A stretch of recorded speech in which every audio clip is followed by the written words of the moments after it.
स्वारगेटच्या बस स्थानकामध्ये जो पीडितेवर अत्याचार झाला त्या पीडितेला जे आहे ते उपचारासाठी नेल्यानंतर तिथं सुद्धा महिला अधिकारी ज्या आहेत त्या वैद्यकीय उपचारासाठी नव्हत्या।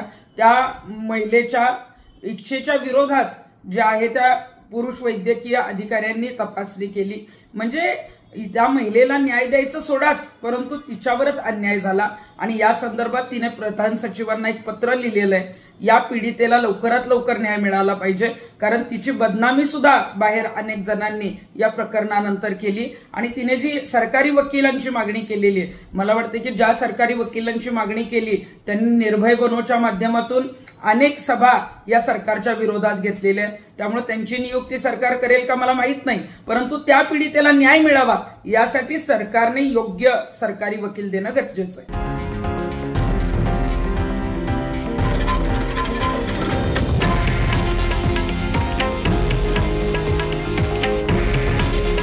हे आहे देशातील नंबर 1 न्यूज नेटवर्क आणि आपण पाहत आहात TV9 मराठी। काळजी तुमची, हित महाराष्ट्राचं।